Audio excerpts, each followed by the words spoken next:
better than that. I think a lot of people missed that play. We talked earlier. I think what happened was I don't know that a lot of people missed it. It's so funny when you lose, all of the negative plays come to light. All of them. There were a lot of them. And when you win, all of the negative plays get buried. Winning hides the warts. So I think. But they didn't win. No, I know, but there were so many warts. Yes. That, there were the roughing the punter, right. The penalties.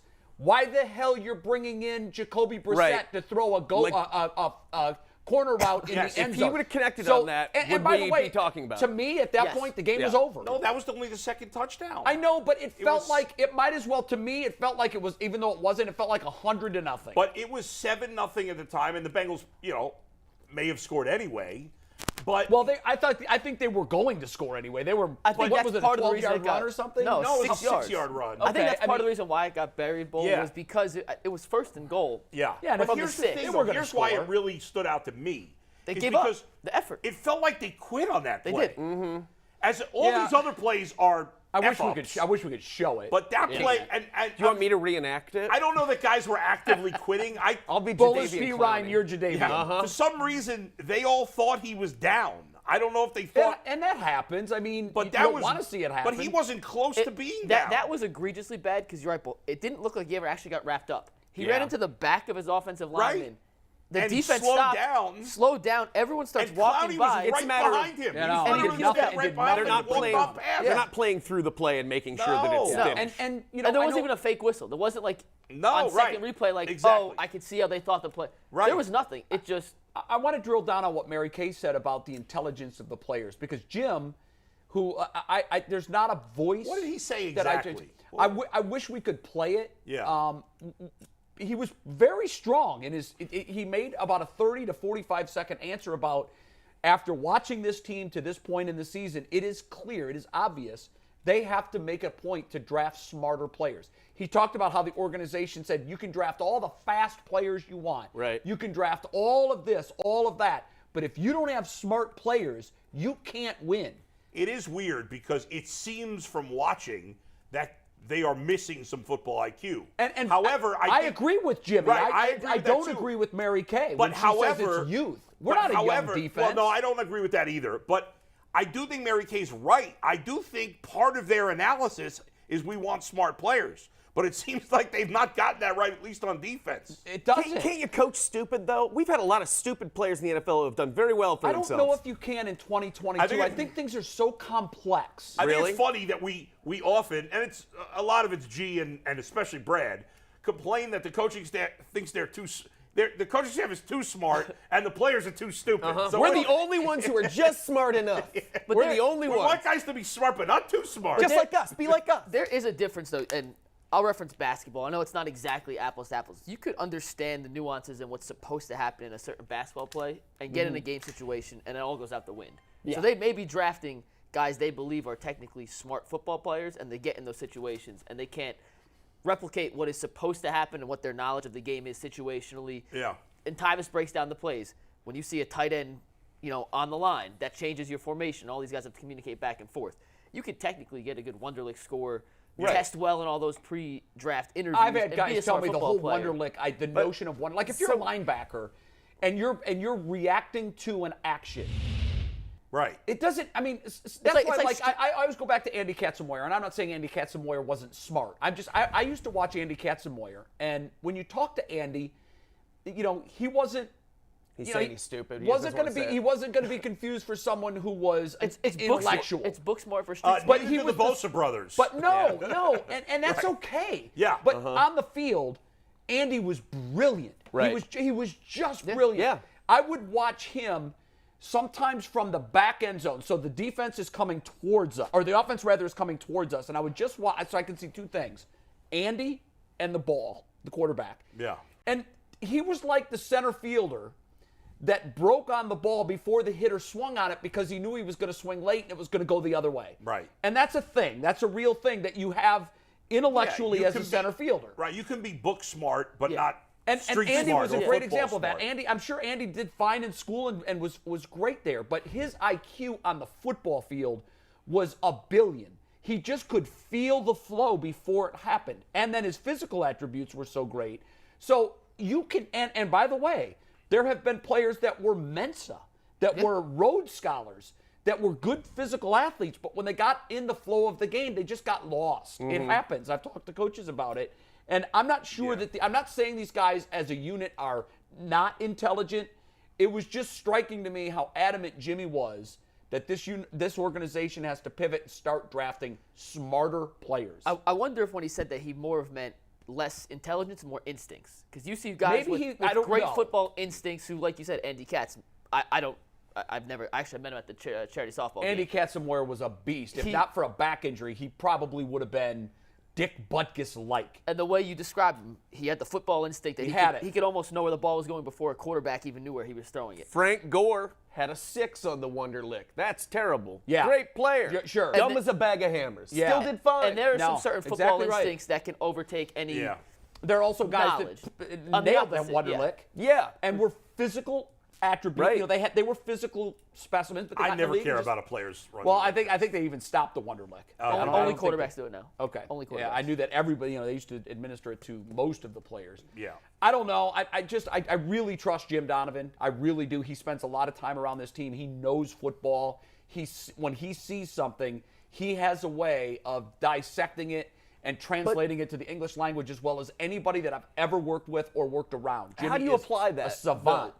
How do you apply that? How does he want the Browns to apply that? Does he want them to test them more rigorously? Does he think to prioritize that over 40 speed? I don't know. We didn't drill down on it with Jim. But and, what would you think he would do to try and make sure that your players are smarter? Do you know? I don't know. I'm just not sure. And Yeah, I don't want to especially speak if for it's Jimmy. football smarts. Like, I don't even know how you determine that necessarily. Right. Well, there's ways to do it.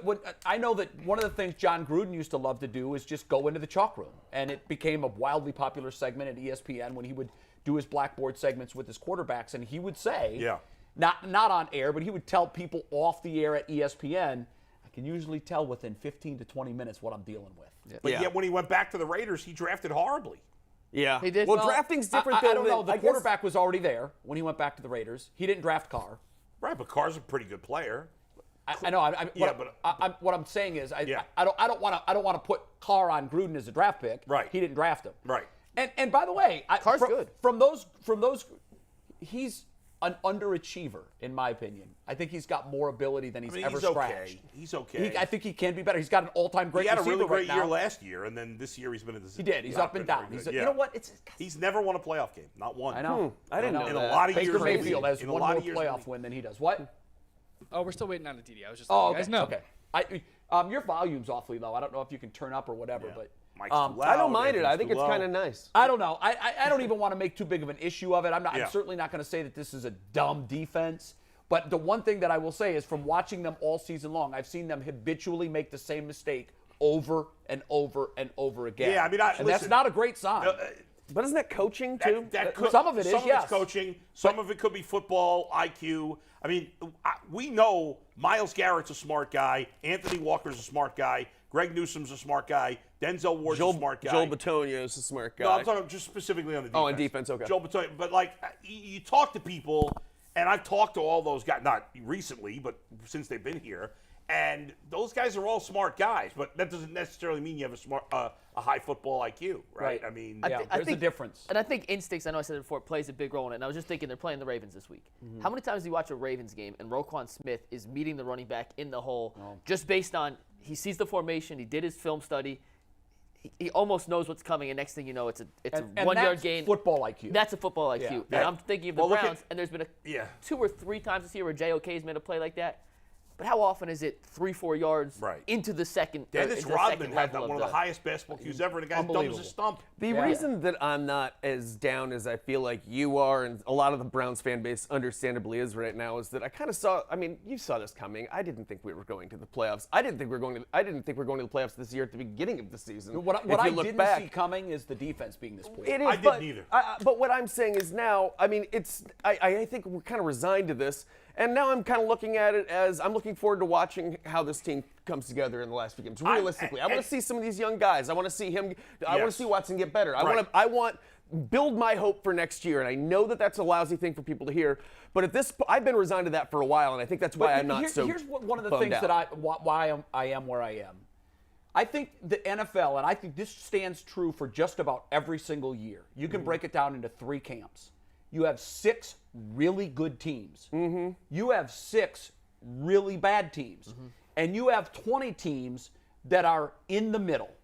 And those teams in the middle forge their own fate by doing one thing: making the little things happen throughout the course of the season consistently. Yeah.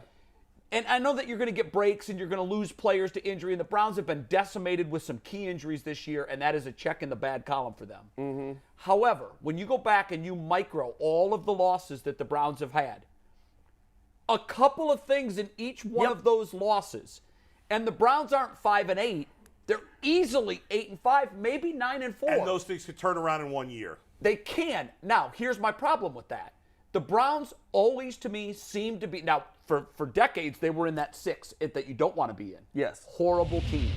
But here in the last 4 years, I think they're firmly entrenched in that middle group of 20. Right. But here's what I've seen consistently through those 4 years.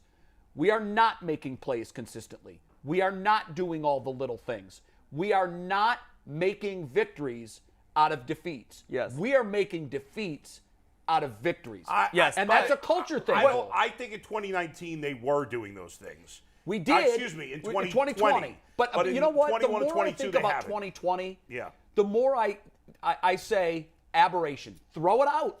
It was the COVID year. Everything was upside down. Nobody was coming into the facility. What I think we proved in 2020 is Stefanski was great at managing a crisis because he's super smart and super organized. And he was able to better manage the COVID, maze than the other teams were. But Jay, here's the but thing. his body of work, Bull, Yeah. in the other 2 seasons that he's been I here, can't disagree with you. underachieved. However, I can't disagree with you. I don't know if they've underachieved this year. I guess we'll see what their Oh final my record God, is. Bull! I think they've massively underachieved this year. If they finish 8-9, which I don't think they I will. don't see them but going 3-1. I- They're going to beat the Ravens, the Steelers, I do think they're going or to go the 3-1. I think they're Commander. going to finish 8-9. I say it is optimistically sad. 2-2. But here's the thing. How many of those top 6 teams are consistently in the top 6 without a franchise level quarterback? No, I don't think you can be. Right. I don't think you can be. Yeah. But my point is, if you're going to be in that group of 20, you have to find ways to do the little things to turn defeats into wins. And the Browns have consistently found ways to do little things to turn wins into losses. True, but that's why, and again, I can't believe I'm the positive voice right now, but that's one of the things that I'm looking forward to in these last few games because I think that we saw why they sacrificed the future, our souls, draft picks for this quarterback. I mean, we know why we did this. We think that we are missing that piece that can give you that sort of magic that you're going for. Throughout this season, sometimes it did feel like we were one play, one throw, one little something away. We were. And I think that now combine that with this quarterback, get him in shape, this one who I think I saw in this last week is capable of those sorts of little magic plays. You saw when he had somebody dragging on his legs, He him made still magic. completing that. He did, and you're still seeing it. He's shaking rest off, and I can't promise he's going to get there, but you could see those moments of magic that you cannot get out of Jacoby Brissett I'm gonna or take your so many other optimism and quarterbacks. I'm gonna run with it. And so I want to see what that magic can do with some experience and knocking that. And let me give you this. Think about the first 7 picks in the NFL draft in 2021. It's just 2 drafts ago, which means these were the 7 worst teams in the league 2 years ago. The first pick, Jacksonville, looks like they're on the upswing. Sure. The second pick, the Jets, clearly on the upswing. Despite the quarterback being terrible in that pick. That's true. The third pick, the Niners, clearly a good team.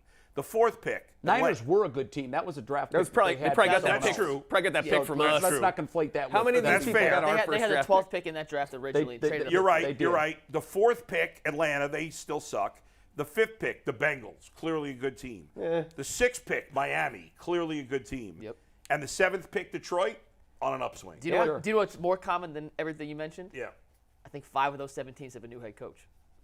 Kyle Shanahan's the other one. Yeah. No, Zach Taylor's been there since then. Bill Taylor's the one I didn't Also, mention. they But all you have ha- the Jaguars who have Doug Peterson. No, and San Francisco hasn't changed their coach. Exactly. So All I said those 5 San and 7. Francisco and Cincinnati are the only Okay. two of those 7 that I Dan- have. Jacksonville, new coach. Jets new Since, coach. New York Jets, new Jets, new coach. All of the other ones, new coach. Miami, Yeah. new coach. Detroit. Is this his second or Dan third Campbell. year? No, second. he's new.